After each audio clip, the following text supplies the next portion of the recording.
Hey, have you ever heard about the Darwin Awards? I don't think they're a real thing. I think they're just a fun way of describing some of the dumbest things that people choose to do that will bring them great pain. It's named after Charles Darwin because of his theory of natural selection, as in survival of the fittest, that nature weeds out things that don't work.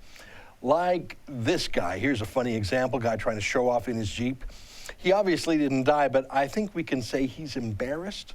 Or here's another example, just dumb. Well, I think I've got my nominee for the Darwin Awards for 2016 already, gold medalist material here. His name is James Twyman, sort of a new age guru singer guy. Here's his website. He calls himself a peace troubadour. Anyways, as you can see, he is proudly announcing that he will perform a peace concert in ISIS-controlled Syria. Here's a music video from his YouTube page. He's actually written a peace song about Allah, the Muslim god. I'm guessing this is one of the songs he's going to play in the Islamic State, because I hear they really like infidels coming to sing songs about Allah. I hear they're really open-minded about things like that. Actually, Muslim extremists don't believe in music at all, either at all, or certainly infidel music. Here's a picture of the Taliban burning music record CDs that they didn't find religiously appropriate. Now, this whole thing could just be an internet prank. I mean, really, is there someone truly this stupid who will go to sing his song to terrorists thinking that'll get them to lay down their arms? I think there's a 50-50 chance this is just a work of performance art to prank guys like me. If so, well played. But I think there's a 50% chance that no, this is just a slightly more emphatic version of the self-deluding Western liberal culture that thinks we can all just get along. Let's split the difference with the terrorists, man. We're all the same deep down inside.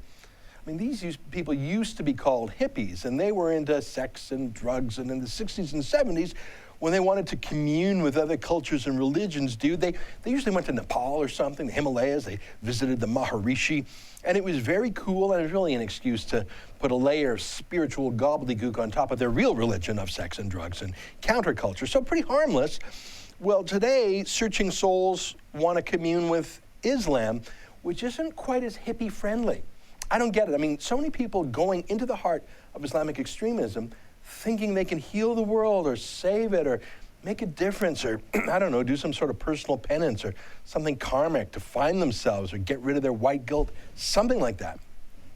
Like Canada's own Amanda Lindau, the amateur journalist who went to Somalia to do social justice journalism, who was kidnapped literally the next day, held by Muslim terrorists and repeatedly raped. Or Jews who go to work there. Seriously, like Steven Sotloff, who was captured and beheaded by the Islamic State. Nick Berg, another Jew who went there to help, had his head cut off by ISIS. Or this guy, Peter Kassig, London's Guardian newspaper, called him, quote, a believer in hopeless humanitarian causes. Beheaded too. None of these people deserve to die. I'm actually not making fun of them. I wish they were all still alive. I'm pointing out how the kind of doe-eyed, hopey-changey, touchy-feeliness they all represented was actually a suicide note in a world where the chief challenge to our civilization is radical Islam. Don't go there. If James Twyman is serious, he's going to be murdered. Or if he's lucky, he'll just be kidnapped and ransomed like Amanda Lindau. Maybe the US government will pay for his ransom. Maybe his family will. I don't know. I hope his ISIS folk music concert is just an internet prank. But really, other than in degree, how different is his gauzy self-delusion? How different is that from what half our media and politicians and police and professors in their dreamy alternate universe about how we can all get along with Islam?